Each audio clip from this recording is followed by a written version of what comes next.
Queridas amigas y queridos amigos, no necesita presentación nuestro querido y brillante presidente del Consejo Académico de Ética en Medicina y una de las personas que más saben en particular de un aspecto que realmente creo que cada día me parece más importante, el tema de los cuidados paliativos. Profesor doctor Gustavo de Simone. Bueno, muchas gracias, Ricardo. De vuelta, buenos días. La idea, justamente, siguiendo la línea de las presentaciones precedentes, explorar ese puente, ese vínculo entre las ciencias de la salud y las artes visuales. Y lo que voy a compartir ahora en estos minutos es un recorte de un seminario de bioética que tiene la duración de 1 día y medio, en el contexto de la maestría en cuidados paliativos, la maestría que tenemos en vinculación entre el Instituto Pallium y la Universidad de El Salvador.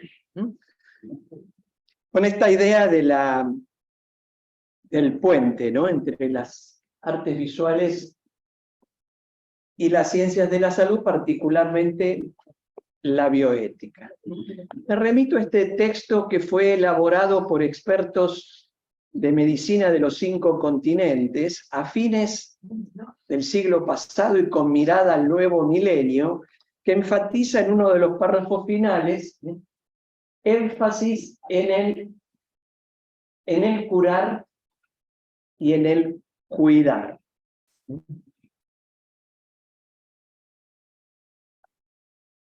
De algún modo, respetando lo que implica el acto médico y sus efectos terapéuticos, no es suficiente si no va vinculado con el sentido que puede tener ese acto médico para la persona depositaria, pero también agente activo, que es el que llamamos habitualmente el paciente.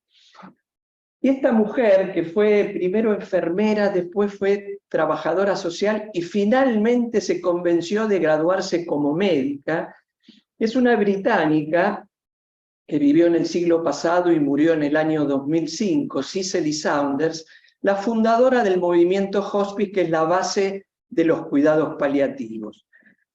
Ella estaba trabajando en un hospital en Londres, en el St. Thomas, donde le presentaron una persona gravemente enferma con un cáncer muy avanzado, digamos, en las etapas finales de la enfermedad y por consiguiente de la vida, y esta persona, David Tasma, era un inmigrante polaco, judío, que había escapado anticipatoriamente para no recibir lo que se presumía que iba a suceder con la invasión nazi. Vivió como pudo en un barrio de Londres, lavando copas en un bar Kocher, y se enferma gravemente con un cáncer avanzado.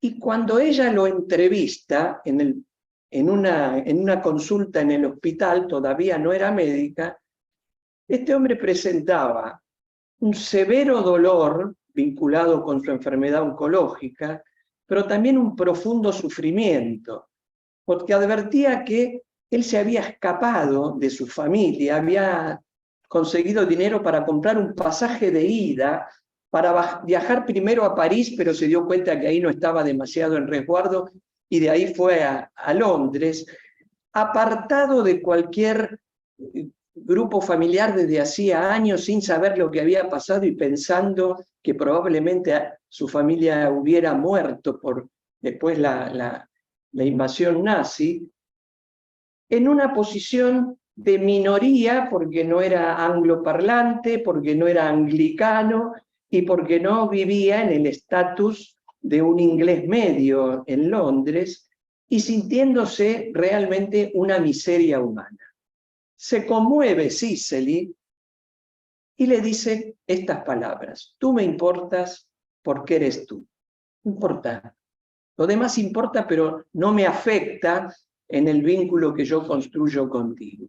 Y de ahí se ilumina y dice: algo tenemos que hacer con personas como David, porque en la recorrida diaria Los médicos van de la cama 17 a la cama 19 porque en la 18 hay un David, un terminal con quien no podemos hacer nada. Habla con el director del hospital y el director le dice, tienes razón, Cicely, pero tú ves esto con tu formación como enfermera, pero acá el problema son los médicos.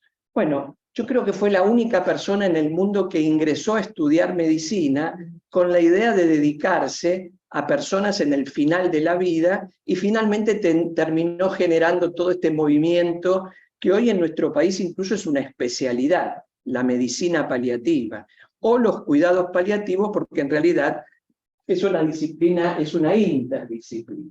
¿No? Tú me importas porque eres tú. Haremos lo necesario no solo para que mueras en paz, sino para que vivas lo más activamente posible. De modo que podríamos afirmar con otros autores que las bases morales de los cuidados paliativos tienen que ver con que están centrados en la persona, no tanto en la patología que padece ese paciente, integrales no solo al dolor físico, sino al impacto emocional, vincular, económico, espiritual, existencial de la enfermedad incurable, integrados en el sistema de salud, respetando los valores, respetando la dignidad de la persona y también aceptando que la muerte en algún momento va a llegar como un fenómeno natural. Por eso esa premisa del cuidar más allá del cuidar. Y hablamos de dignidad. Y es cierto que hay una dignidad, llamémosla intrínseca, en cuanto a que es conceptual y decimos todo ser humano, por ser humano es digno, ¿no? Y por consiguiente no debe ser considerado como un medio o instrumento, ¿no? Porque es un fin en sí mismo. Sin embargo, David no se percibía digno. Él sentía que era una miseria y que realmente era indigna su vida. Por eso creo que es también justo hablar de la dignidad autopercibida. No quiero vivir de este modo. Y de la dignidad relacional, porque mucho tiene que ver la autopercepción relacionada con cuál es la mirada del otro. Y a través de esa mirada y esa aproximación del otro, una persona puede sentirse menos miserable a lo que David se sentía. Y esa persona fue Cicely en este ejemplo en particular. ¿No? La dignidad atribuida por los demás, por la sociedad. Este trabajito interesante, una investigación cualitativa en un grupo de personas vulnerables por distintas enfermedades o por vejez, aparecen 4 razones por las cuales estas personas percibían que no eran dignas. O bien cuando eran tratadas como un objeto, o como niños, o cuando eran excluidas, o cuando se las veía como un monstruo, es decir, que nos dan miedo. Porque creo que eso un poco pasa cuando pasamos de la cama 17 a la 19. En cambio, si tratamos al otro como único, adulto, promovemos la participación y la toma de decisiones compartidas, y como un amigo, o en el recibe Naín Entralgo, esa relación cuasi diádica, ¿no? El paciente no es ni un cliente, ¿no? Ni tampoco es un súbdito, ¿no? Es un cuasi amigo. Chochinov hace muy poquito, es un psiquiatra que trabaja mucho en cuidados paliativos, creador de lo que se llama hoy la terapia de la dignidad, refiere los elementos de este cuidado integral y las premisas son no abandonar, el paciente nos interesa como persona, sostener la esperanza, orientar a la familia y al entorno, presencia terapéutica y humildad terapéutica. ¿Y cuál fue la actividad que hicimos en una parte de este seminario? Trabajar con esos elementos del cuidado integral y el cuidado digno referidos por Chochinov basados en la historia de los cuidados paliativos y de Cecil y Saunders, que puedan ser identificados en este film que es extraordinario. No sé si todos pudimos disfrutarlo, El hombre elefante. Pero ¿por qué artes visuales y bioética en un seminario? El seminario era en la maestría, pero ahora es un micro seminario en este encuentro, que puede extenderse a todo el encuentro de hoy. Bueno, hay ya bastante bibliografía que lo avala. Primero, una imagen vale más que 1000 palabras.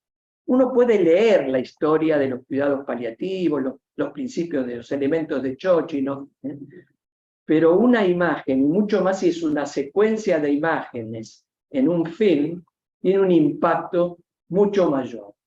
Genera una respuesta emocional que forma parte del cuidado del otro, con el riesgo de que la emoción pueda avasallarme y nublar mi raciocinio. Pero más riesgoso todavía es bloquear la dimensión emocional del vínculo.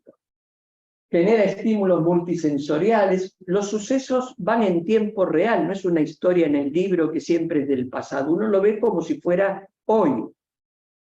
El lenguaje se percibe como verbal, pero mucho más como no verbal en el cine. Es más real que un libro y también desde el punto de vista del estudiante o del profesional, genera una perspectiva humana y ética más natural. Porque cuando estamos con un paciente parece que el delantal nos quita la dimensión humana. Cuando estamos viendo una película, seguimos siendo humanos y podemos aprovechar esa realidad para aprender y después transportarla al lado de la cama del paciente. Esta es una imagen de la película, realmente maravillosa, ¿sí? Una película del año 80, angloamericana, el genial David Lynch, con actores de primera, como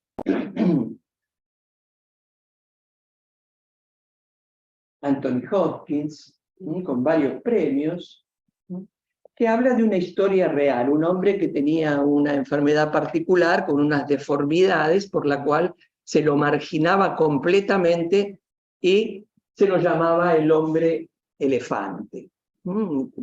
Desde el punto de vista médico era el síndrome de Proteus en un estadio muy grave y avanzado.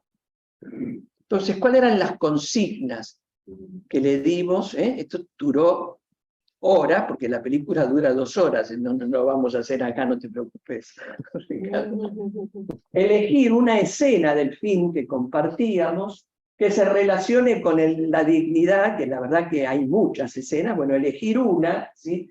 Analizarlas de acuerdo a una guía que fue elaborado por expertos en el cine como aprendizaje y educación en temas de salud y particularmente de bioética, tomar nota y después compartirla en grupos pequeños y hacer después la devolución y el cierre. Es muy breve.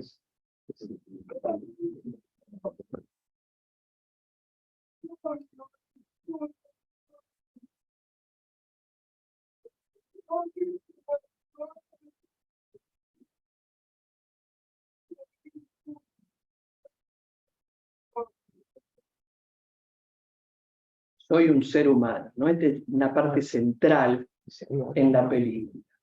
Esta es la guía, no la vamos ahora a detallar, pero realmente hay un ejercicio reflexivo, ¿no? Donde fue maravilloso observar cómo los participantes, que podríamos ser nosotros, ¿no?